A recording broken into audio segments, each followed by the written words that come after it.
Bonjour et bienvenue dans cette vidéo, moi c'est Amandine avec le gros Léon. On est de retour après un long moment d'absence parce que la vie c'est pas toujours très rigolo et jusqu'à maintenant je me sentais pas de vous faire une vidéo de bonne humeur, voilà, ça arrive, hein, on a tous des pépins dans la vie. Là c'était un petit peu l'accumulation mais c'est pas le propos puisque aujourd'hui on se retrouve pour un podcast. C'est les vidéos que vous préférez regarder, c'est ce que je préfère tourner donc. Voilà, on va aller à l'efficacité, on va tous être contents, donc ça c'est parfait. J'ai pas énormément de choses à vous raconter parce que j'ai pas été très productive, donc ça devrait être assez rapide, mais enfin j'avais quand même envie de vous parler de 2-3 trucs. Donc c'est parti, on va parler un tout petit peu tricot, un petit peu crochet et un peu plus couture, voilà. Voilà mes projets du moment. D'ailleurs on va même commencer par le crochet parce que j'ai attaqué un petit projet hier soir à l'arrache et que je voulais vous en parler puisque j'ai une ancienne collègue, une copine qui m'a dit qu'elle s'était mise au crochet et qu'elle avait un nouveau projet et j'ai trouvé ça très enthousiasmant de voir des gens qui attaquent de nouvelles passions, voilà. Donc ça c'est trop top et ça m'a donné envie de recrocheter. Et j'ai toujours ce but de déstacher, de diminuer mon stock de laine. C'est le but ultime. Donc j'ai repris des pelotes que j'avais de cette laine-là. C'est quoi la compo? Oh c'est de l'acrylique, hein. Voilà, 100%. Ne cherchons pas. Voilà, dans les tons rose, violet, il y a un petit peu de bleu. Ouais. J'ai pas une super luminosité, mais bon, bref. Et vu que c'est clairement une laine que j'utiliserai jamais pour me faire un pull, un gilet ou je ne sais quoi, je me suis dit que pour une petite couverture, ça pouvait être sympa. Donc j'ai trouvé ce modèle-là que je trouve, ma foi, assez mignon. Et j'ai attaqué hier soir, j'ai fait un carré, j'attrape. Voilà, en même temps, je fais tout tomber comme ça, c'est plus pratique. Voilà. Alors, j'ai fait un carré. Est-ce que vous voyez quelque chose? Voilà. Ça fait comme des espèces de petits chevrons en fait. Et j'ai rattaqué le deuxième qui va de ce côté-là. Est-ce que vous voyez quelque chose? Donc on a le premier petit carré, ensuite on continue comme ça. Et donc on va voir les chevrons orientés comme ça. Vous voyez plein de trous, en fait c'est un petit peu plus régulier que ça, hein. Enfin bref, du coup avec toutes les pelotes que j'ai, je sais pas, je dois avoir une dizaine de pelotes. Je pense que ça peut être sympa, ça va être vraiment le projet au long cours dont je me préoccupe voilà, quand j'ai envie. Et puis voilà, ça me descendra un petit stock de laine, donc ça c'est le but, c'est bien. Et puis une petite couverture comme ça, voilà, ça peut soit toujours servir, soit faire plaisir à une petite fille, voilà, je verrai. On verra ce que ça donne, selon le résultat, on verra tout ça. C'était tout pour le crochet, hein, donc c'était pas bien lourd. En tricot, j'ai commencé il y a quelques temps, alors on va recommencer dans l'ordre. Ma maman m'avait fait passer des pelotes de laine. Hop. Donc c'est cette qualité-là. Donc on a 80% acrylique et 20% mohair et elle ressemble à ça. Donc bien poilu. Je t'attrape un fil. Et en fait la laine en elle-même est violet aubergine. Et les petits poils autour sont rouges, donc ça donne un effet un peu bordeaux assez profond. Voilà, elle m'avait passé quelques pelotes, donc c'est des pelotes de 150 grammes, hein, c'est assez conséquent. Et elle m'avait dit, à l'occasion, tu me feras quelque chose ou pas, voilà, comme tu veux. Et donc je les avais depuis un millénaire.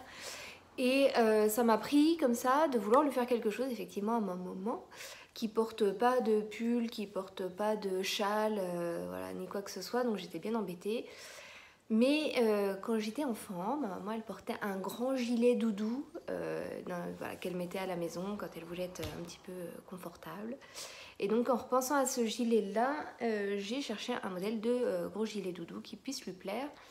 Et je suis tombée sur un truc super. Alors je pense que je redécouvre la poudre, hein, que tout le monde connaît déjà, voilà, mais c'est pas grave au cas où, hein, s'il y a encore une personne comme moi qui n'était pas au courant, je vous en parle. Y a sur Ravelry une créatrice qui s'appelle, j'ai tout noté. Hop là.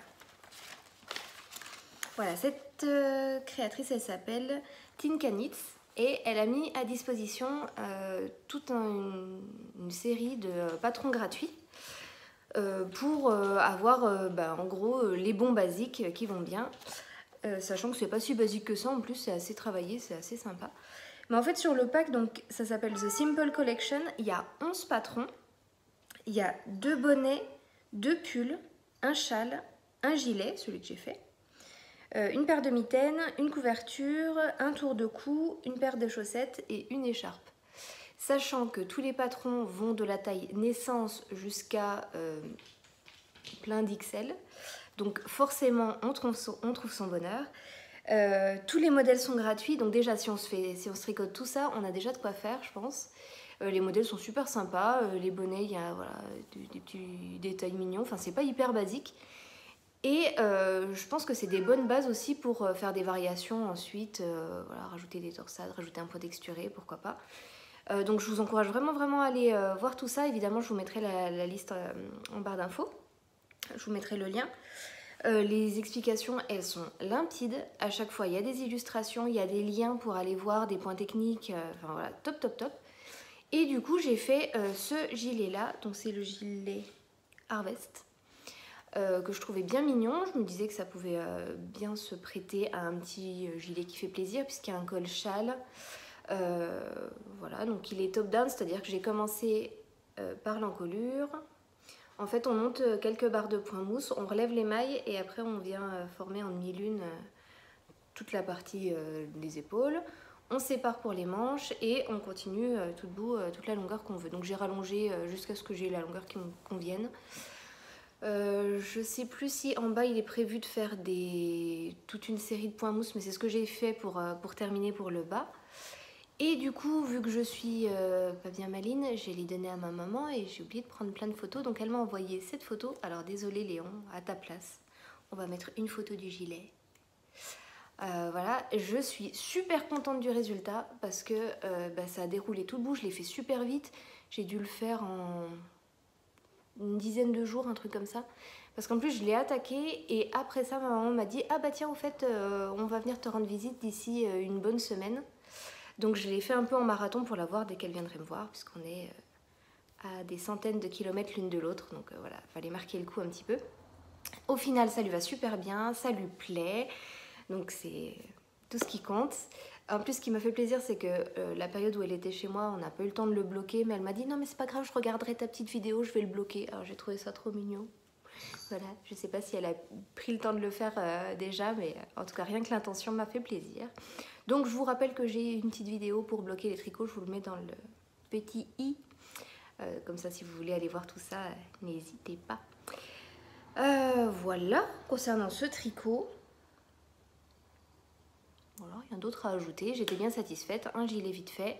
Et je vais m'empresser d'aller fouiller un petit peu dans ce petit pack de patrons parce que vraiment, en tout cas le gilet m'a plu.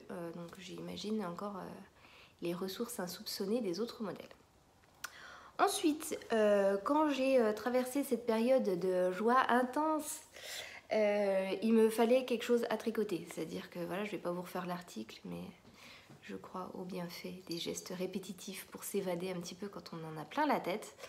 Et donc voilà, tout était prétexte, il fallait que je trouve quelque chose à tricoter et je ne trouvais pas, ce qui m'a un petit peu énervée, mais c'était le prétexte. Et puis j'avais des pelotes. Je me rends compte que je dis beaucoup d'être pénible ça.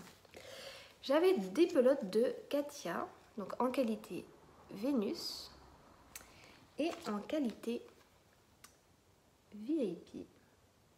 Donc c'est exactement la même teinte, sauf que là on a une laine un peu méchée, dégradée, et là ça fait des bouclettes. Voilà. Et depuis très longtemps, j'avais envie de faire quelque chose avec ces laines-là, mais je ne trouvais pas le modèle adéquat parce que j'ai quand même pas beaucoup de métrage, j'ai pas beaucoup de pelotes, je dois en avoir 4 de chaque, et je savais pas quoi faire. Et puis je me suis dit, bah, c'est pas grave, choisis un point un peu texturé et monte une écharpe ou monte un tour de cou.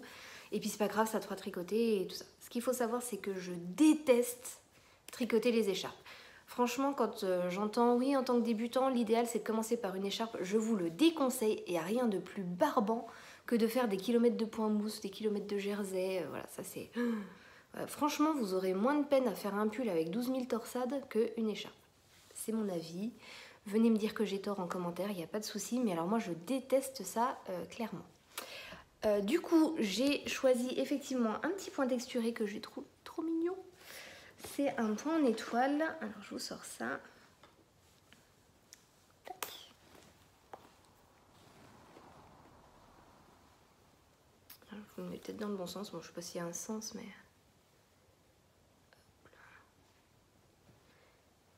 Donc, un petit point d'étoile comme ça. J'en ai fait déjà une petite quantité. Je trouve qu'avec le dégradé, mais ça va super bien. Je trouve que ça fait très très automne. Et du coup, je suis très contente du résultat. Par contre, mais qu'est-ce que ça me gonfle, quoi. Oh, qu'est-ce que c'est pénible à tricoter. Alors même s'il y a un point texturé, en plus, ce point-là, il se forme sur l'envers. C'est-à-dire qu'on a un rang endroit et sur l'envers, c'est là où on vient former le point. Mais malgré tout, le point apparaît sur l'endroit. Voilà. Et c'est pénible, quoi. Moi, même si c'est pas répétitif, parce que en fait, pour créer ces espèces de diagonales, là, on décale un rang sur deux. Mais voilà. Ce qui fait que j'ai fait cette longueur. J'en ai déjà marre. Bon, après, je suis pas bien loin de l'avoir terminé. Hein. Je vais fermer de ce côté-ci. Voilà, ça fera un bon tour de cou. Et ce que je voulais faire, bon, je vais quand même le rallonger un tout petit peu, le faire un petit peu plus ample. Parce que avec l'autre qualité de laine que je vous montrais, bah, je ferais bien, soit en jersey, en point mousse, peu importe, une espèce de doublure pour ça.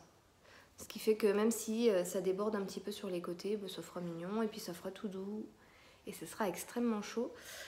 Et en tricotant ça, oui là j'ai fait une grosse erreur, j'ai loupé un décalage, mais j'ai décidé que tant pis. En voyant ces couleurs là, j'ai immédiatement pensé à ma belle-sœur. Alors ça vous fait une belle jambe si vous ne connaissez pas ma belle-sœur. Mais si vous la connaissez, alors d'une part, vous comprenez que ça va lui aller. Et d'autre part, s'il vous plaît, ne spoilez pas parce que je vais lui offrir. Donc voilà, ce sera pour ma belle-sœur. Voilà, c'est une information qui n'a aucun intérêt pour vous, je suis désolée. Mais voilà mes petits projets du moment. Donc là, je suis là-dessus, voilà, sans l'être vraiment. Hein. Sinon, ce serait fini depuis longtemps. Mais je trouve ça super joli, super efficace, donc il faudrait bien que je le termine, parce qu'à mon avis, ça va lui plaire. Donc c'est le but. Est-ce qu'on n'aurait pas fini en tricot? Eh bien si.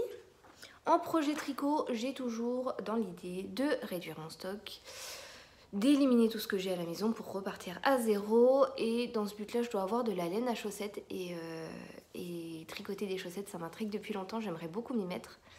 Par contre, j'ai pas les aiguilles adéquates, c'est-à-dire que moi j'utilise un kit Knit Pro d'aiguilles interchangeables, des aiguilles circulaires, sauf que l'épaisseur de mes aiguilles est bien trop importante pour tricoter de la chaussette. Donc je suis en quête, je vous avais posé des questions sur Instagram, je vous remets mon compte ici.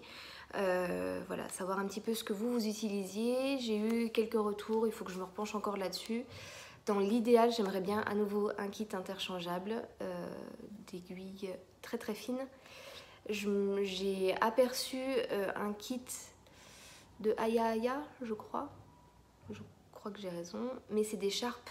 C'est-à-dire que la pointe des aiguilles est très pointue justement pour attraper les mailles facilement. Mais j'ai peur de me piquer tout le temps et voilà, je ne sais pas si ça peut me convenir. Bref, voilà, je suis encore en pleine recherche. Si vous avez des infos, des conseils, n'hésitez pas à m'écrire ça en commentaire. Voilà, donc c'est tout pour crochet tricot. Ça va, je suis rapide. Voilà, pourvu que ça dure. Ensuite, j'ai cousu. Alors, j'ai fait 2-3 trucs. 2 trucs en réalité. Issus de mon magazine favori Fashion Style. Je l'aime trop. C'est-à-dire que je l'aime tellement ce magazine que maintenant je l'achète systématiquement. C'est-à-dire que je le feuillette pas en boutique de presse, je le prends et ensuite c'est mon petit plaisir à la maison de le décortiquer. Et du coup, la dernière fois que je suis allée l'acheter, j'ai fait comme ça, je l'ai pas feuilleté en magasin, je l'ai embarqué et j'étais assez déçue. Et du coup, je me suis dit qu'il fallait que je m'abonne. Je vous explique mon raisonnement un petit peu débile, hein, parce que j'achète un magazine, j'en suis déçue, du coup je veux m'abonner. Hein. Mais je me suis dit, ma cocotte, si tu l'achètes systématiquement sans même regarder les modèles, c'est que ça te plaît, donc autant avoir une petite réduction par l'abonnement. Bon. Est-ce que ça se tient? Est-ce que je suis bizarre? Je sais pas. En plus, je suis sûre que le numéro qui m'a moyennement plu, à force, je trouverai des modèles qui me plaisent. Du coup, sur cet ancien modèle, ancien numéro, alors ancien vite fait, il date de quand? Je sais pas, on s'en fiche. Bref, c'est le numéro 5H. J'avais repéré une petite jupe qui me plaisait bien. Alors, je vais vous montrer déjà la photo du modèle réalisé. Ensuite, je vous montrerai le dessin technique. Donc, c'est cette petite jupe. Voilà. Tac, là, on a le dessin technique. Bon, je vous montrerai un petit peu mieux. Donc, cette petite jupe, un peu trapèze. Et ici, on a une découpe. Et là, on a 2 grands plis sur le devant. Hop, je vous montre un petit peu plus les détails sur le dessin technique. Enfin, personnellement, je me rends toujours mieux compte. Hop, voilà. Donc ici. Et en fait, dans les 2 coutures latérales, là, sont prises des poches. Et à l'arrière, on a un petit zip de pince d'eau. Voilà, voilà. Dès que j'ai vu ce modèle-là, j'ai flashé, j'ai vu tout de suite le tissu que j'allais utiliser dans mon stock. Et du coup, alors elle est pas repassée évidemment. Voici mon petite jupe. Oui, c'est bien Amandine, c'est pas du tout repassé, ça se voit. Ah. Bref, c'est pas bien grave. De toute façon, je vais vous mettre des images portées pour que vous vous rendiez bien compte. Moi, ce que j'ai vraiment aimé sur ce modèle, c'est qu'il n'y a pas vraiment de couture latérale, c'est-à-dire qu'elles sont un petit peu déportées sur l'avant. Et je trouve que ça fait un petit détail super mignon. Bon, là, sur ce tissu que j'ai utilisé, ça se voit pas forcément des masses, mais je trouve ça super joli. En plus, les poches, on est d'accord que les poches, c'est la vie. Et puis après, on a donc cette espèce de grand pli devant et de dos, enfin au dos, le zip. Là. Voilà, je vous montre un petit peu le petit zip sous une patte. Et donc c'est une jupe qui est doublée. Voilà, donc ça c'est bien. Je suis contente parce que j'ai utilisé du tissu du stock, donc ça dégage un petit peu aussi. Je suis contente parce que c'est quand même assez mon style, mes couleurs, donc je la porte pas mal. Par contre, le tissu, je le trouve un tout petit peu mou pour faire ça. Il y a une espèce de pli accordéon à l'intérieur. Et du coup, je trouve qu'il n'est pas assez marqué. Alors, j'ai une amie qui m'a expliqué que c'était peut-être pas plus mal parce que ça faisait moins rigide, il y avait un petit peu de souplesse. Mais du coup, je trouve que ça fait un petit peu bizarre. Bon, ça m'empêche pas de la porter. Franchement, je l'aime beaucoup, il n'y a pas de souci. Mais ce que je referai peut-être, parce que la ligne globale me plaît beaucoup, donc les coutures déportées sur l'avant, ça me plaît énormément. Le fait qu'il y ait des poches, tout ça, tout ça. Et en fait, il y a un autre modèle, hop là, je vous le montre ici, qui est exactement le même, sans cette découpe sur le devant, avec toujours les coutures côté qui sont déportées sur l'avant. Et du coup, je me vois bien refaire ce modèle-là, voilà, sur la même base, parce que vraiment le style général me plaît beaucoup, donc ça c'est top. Voilà, voilà. Quoi d'autre à dire? Si je reviendrai sur un petit détail, une technique que j'ai utilisée, mais vu que je l'ai fait aussi sur un autre projet, j'en parlerai qu'une fois pour les deux. Donc j'ai oublié d'en reparler après. En fait, je voulais vous parler de l'ourlet invisible mais fait à la machine. Donc j'essaierai de vous en reparler dans une prochaine vidéo. Donc voilà pour ce qui est de cette petite jupe à refaire. Franchement, voilà, fashion style, ça me plaît toujours. Je trouve qu'il y a des modèles super sympas. C'est mon chouchou, donc voilà, voilà. Ensuite, alors là c'est une longue histoire. Accrochez-vous, c'est parti. Pour commencer par le commencement, le 31 mars dernier, j'avais une soirée importante que je savais programmer depuis des mois, voire un an. Ça fait très longtemps que je me dis, je me coudrai une robe pour l'occasion. Évidemment, je l'ai fait au dernier moment. Et l'avantage, c'est que en s'y prenant 3 jours à l'avance, il se trouve que je suis tombée malade, mais bien malade, c'est-à-dire que je relevais le patron, je relevais une pièce, je m'allongeais parce que j'avais des poussées de fièvre terribles. Ensuite je recommençais, je faisais une pièce, je m'allongeais à nouveau, enfin bref, génial, génial. Et en plus, vu que c'était une robe un petit peu travaillée, un petit peu ajustée, je voulais pas faire n'importe quoi. Je voulais pas couper dans mon tissu sans savoir où j'allais, donc je voulais à tout prix faire une toile. Donc, en gros, il fallait que je fasse 2 robes dans le temps imparti en ayant des poussées de fièvre terribles. Donc ça, c'était la joie. Mais j'y suis arrivée, je suis ravie. Donc, le modèle, toujours issu d'un Fashion Style, ce numéro-là, donc c'est le numéro 19. Et donc, c'était la robe Lola. Alors, où est-ce que je vais vous la montrer? Donc, elle est prise en photo dans le magazine avec plusieurs tissus. Donc déjà, je montre celle-ci. Hop. Donc, la jupe est très ample. Là, on voit rien. Je vais vous montrer sur un autre tissu et puis aussi sur le dessin technique. Les manches 3/4, col bien arrondi.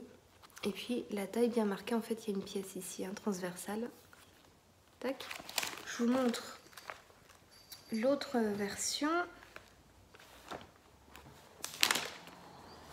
Voilà, évidemment, on ne voit rien vu qu'elle a une écharpe. Encore des poches, les poches c'est la vie. Et là, on voit que sur les manches, il y a une petite fente assez mignonne. Et là, vous avez le dessin technique. Alors, sur le dessin technique, du coup, vous voyez qu'il y a une ceinture, enfin une espèce de pièce qui fait la ceinture. Et que sur le buste, vous voyez quelque chose? Et sur le buste, en fait, on a des découpes princesse et des pinces poitrine. Hop, et dans le dos, on a 2 pinces dos. Voilà un peu les caractéristiques. Alors, moi j'ai fait une modification, c'est que la jupe, comme vous voyez, en fait, elle est faite en 1, 2, 3, 4 panneaux devant, 4 panneaux derrière. Et en fait, moi j'ai zappé cette couture-là, c'est-à-dire que je l'ai fait en 2 parties devant et 2 parties derrière. Voilà, je pense que cette couture supplémentaire, elle est faite pour économiser un petit peu de métrage de tissu. Mais moi, ça tenait dans mon coupon, donc voilà, j'ai fait comme ça. Ça me faisait toujours une couture en moins, donc ma foi. Donc, première étape, j'ai relevé le patron. Ensuite, je me suis dit, là, vraiment, sur cette robe, je ne veux pas me planter. J'aimerais vraiment que le résultat soit à la hauteur de mes espérances. Or, je ne suis pas bien grande, c'est-à-dire que je fais 1m63. Et les patrons du Fashion Style, je vérifie pour pas vous dire de bêtises, mais dans mes souvenirs, voilà, c'est ça. Les patrons sont tracés pour une stature d'1m72. Donc vous voyez que si je laisse comme ça, je vais clairement à l'échec. C'est ce que j'avais fait dans le passé. J'ai déjà fait une robe Fashion Style sans faire de modification aucune et c'était une catastrophe. Sur le coup, j'ai pas compris, mais rétrospectivement, je me dis que oui, banane, un modèle pour 1m72, tu fais 1m63, ça ne peut pas marcher. Donc, je me suis dit, là, il faut que je fasse des ajustements. Il y a quelques mois, j'ai pris la formation Urban Ferry sur les ajustements de patron. Donc Urban Ferry, c'est une marque de patron, ils font aussi des formations, c'est mené par Elsa, vous connaissez certainement, mais au cas où, elle l'est. Et donc j'avais pris cette formation parce que clairement le sujet me parlait énormément. Voilà, faire des ajustements étant donné que moi j'ai pas mal fait de couture et c'était pas toujours très très heureux et je trouve bien que c'est parce que les modèles étaient pas bien taillés par rapport à ma morphologie. Et du coup, voilà, le sujet me passionnait. En plus, elle était clairement pas chère du tout. Je me rappelle plus le prix, mais je vous mettrai un lien en barre d'infos. Et donc j'avais suivi cette formation, je crois que elle est vendue pour 4 heures, mais en réalité elle a rajouté quelques vidéos, enfin bref c'est hyper complet, elle est facile à suivre en plus Elsa dans ce qu'elle explique. J'appliquerai pas tout dans ma façon de coudre, mais c'était passionnant en tout cas. Et du coup j'ai voulu appliquer notamment les ajustements pour la stature. Donc dans un premier temps je me suis dit qu'il fallait aussi que je fasse des ajustements pour forte poitrine. Et puis finalement, en faisant la toile, je me suis rendu compte que sans faire les ajustements pour forte poitrine, ça passait très bien, donc il n'y avait pas de souci. Donc je me suis contentée de faire les ajustements de stature. Je me suis lancée un petit peu fébrile parce que je me suis dit, si ça se trouve, je suis en train de perdre un temps fou pour rien. Mais je me suis lancée, il y avait des explications très très claires dans la formation, tout un tableau pour expliquer comment faire, donc nickel. J'ai donc fini de couper mon patron. Pour la faire courte, j'ai fait une toile, ça a très bien convenu, donc j'ai fait ma vraie robe. Tout ça pour vous dire que cette formation, elle est vraiment géniale. Alors, je vais être complètement transparente. À l'heure où je vous parle, c'est pas du tout un partenariat. Voilà, j'ai payé cette formation il y a bien longtemps, je l'ai suivie il y a bien longtemps, j'ai adoré ça, j'ai appliqué et là j'ai vu à quel point c'était efficace de faire ces quelques ajustements de stature, c'est incroyable, ça change tout, c'est-à-dire que mon chéri, une fois que j'ai eu fini ma robe, m'a dit « Waouh, ça se voit que c'est fait main et fait sur mesure, c'est classe ». Donc j'étais ravie, évidemment. Donc je vous en parle avec la plus grande des sincérités. Comme je vous l'ai dit, cette robe, je l'ai fait fin mars. On est maintenant fin avril. Et il y a 2-3 jours, j'ai reçu un mail de proposition de partenariat avec la marque Urban Ferry pour les formations ou pour les patrons. Moi, les patrons, je ne les ai pas testés, donc j'ai aucune légitimité à en parler. Par contre, du coup, pour les formations, le lien que je vous mets actuellement dans la barre d'infos n'est pas affilié, mais il se peut que ça change au fil du temps parce que je pense accepter cette proposition de partenariat étant donné à quel point je suis emballée et convaincue de cette formation-là. Donc voilà, comme ça vous savez tout. Pour l'instant, c'est pas un partenariat, mais ça peut changer à l'avenir parce que voilà, ça me parle pas mal. D'autant que là, Elsa, elle vient de sortir une nouvelle formation, la dernière en date au moment où je vous parle, c'est sur l'utilisation de la surjeteuse. Et ça, clairement, ça m'intéresse aussi parce que je sens bien que je la sous-exploite complètement. Donc voilà, je vais me pencher un petit peu là-dessus. Formation parenthèse terminée. Donc, je me lance pour faire une toile. On reprend le fil des explications. Pour faire cette toile, j'avais un coupon de seersucker, donc blanc et rouge. Et je la voyais bien un petit peu comme ça, toute fraîche, toute sympa. Mais j'ai pas eu assez de tissu pour faire la jupe dans le même tissu, donc j'ai pris un lin bleu marine. Super joli, je trouve que les deux matières vont bien ensemble, je vous le remets. Voilà, c'est assez joli. Par contre, je lui trouve un fort potentiel fête nationale. Voilà, on est quand même sur du bleu, blanc, rouge. Voilà, vous me direz ce que vous en pensez.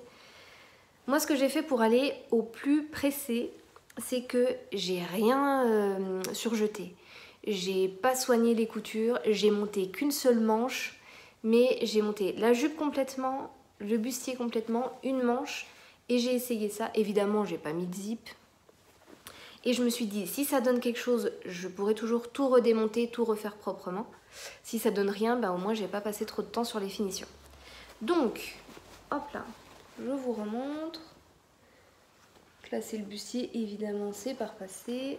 Là, on retrouve la découpe princesse et la pince poitrine. La partie de la ceinture ici. Et donc la jupe.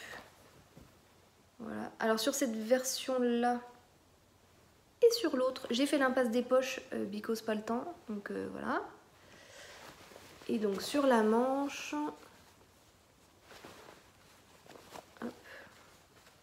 Voilà, j'ai pas fixé la parmenture. On a donc la petite fente. Voilà. Donc du coup, sur cette version-là, j'ai fait tous les ajustements de stature. C'était nickel. Quand j'ai essayé cette partie-là, elle tombait pile à ma taille. C'était nickel. C'était super confortable. Voilà, au niveau du bustier, c'était top. Donc, sans plus attendre, je me suis lancée et j'ai découpé mon vrai beau tissu que je destinais à cette robe. Et là, j'ai vraiment soigné les détails. Et donc, voilà mon tissu. Donc, c'est un espèce de jacquard que j'avais trouvé à Toto Tissu à Dijon, à l'époque où j'y vivais. Hop. Là, on est au bout de la manche hein, avec la petite fente. Vous voyez la parmenture. Hop là. Pareil, je vais vous insérer une petite vidéo portée pour que vous vous rendiez mieux compte. Donc là, on voit vraiment que la partie ceinture, elle tombe vraiment à la taille nickel. Elle est super confortable, je la trouve super classe. Et la longueur, alors j'ai peut-être modifié un tout petit peu la longueur, c'est-à-dire qu'en général, je me laisse de la marge, j'essaye et je coupe ce qui me plaît plus. Donc je la trouve voilà, super bien. Il y a le zip invisible sur le côté. Voilà, tout le long. et j'en suis super contente. Elle est très très confortable, je trouve ma foi qu'elle rend bien. Sur le coup, quand j'ai mis la première fois, je me suis dit ça fait quand même beaucoup de motifs, hein, ça faisait un peu ardos, et puis finalement je m'y fais, en tout cas personnellement ça me plaît beaucoup, donc j'en étais bien contente. Pour cette fameuse soirée du 31 mars, pour qu'on soit coquet avec mon chéri, je lui ai fait le nœud papillon assorti. Alors autant dans le passé j'avais déjà fait le même principe pour une soirée où je me couds quelque chose, et dans le même tissu je lui fais en général moi ce que je faisais, juste un rectangle pincé au milieu que je fixais sur un ancien nœud papillon qu'il avait. Voilà, je me prenais pas trop la tête, mais là j'ai eu envie de marquer le coup, donc j'ai fait le vrai nœud papillon à nouer, donc dans le même tissu. Il y a un petit accroc, faut que je reprenne. Hop. Donc pour faire ce nœud papillon, j'ai suivi un tuto, pareil je vous mettrai le lien en barre d'infos, super clair, c'était fait en 3 secondes. J'ai thermocollé un des deux côtés, j'ai cousu, j'ai retourné, j'ai fait une petite couture à l'arrache, j'ai même pas cherché à ce que ce soit invisible ici, voilà, peu importe. Et en fait ça a été plus long d'apprendre à le nouer que de le coudre, clairement.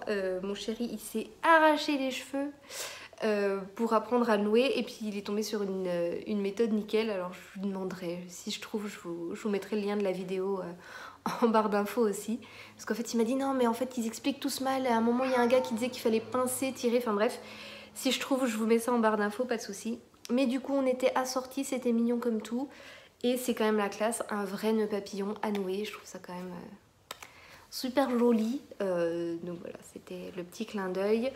Et du coup, on était mignons comme tout, voilà, évidemment. Voilà pour mes petites créations du moment. J'ai été rapide, je suis contente. Donc voilà, tous ceux qui me disent que mes vidéos sont un petit peu trop longues, ça leur fera peut-être plaisir. Nickel. Est-ce que j'oublie quelque chose? J'ai pas l'impression. Ça a l'air bon. En tout cas, n'hésitez pas à me suivre sur Instagram, je vous remets à nouveau mon compte. Il faut que j'arrive à être un petit peu plus active sur ce compte, mais c'est souvent en story que je vous demande un conseil pour l'utilisation d'un tissu, ou justement pour les aiguilles à tricoter, si vous pensez que tel tissu va bien avec tel projet, voilà. Donc n'hésitez pas à me suivre, comme ça on échange, c'est sympa. Donc voilà, en attendant de se retrouver pour une nouvelle vidéo. Vous entendez le Léon? Est-ce qu'on va le voir? Léon? Il s'est observé. Hop là. En attendant de se retrouver pour une nouvelle vidéo, je vous souhaite une très bonne journée. À bientôt. Ciao!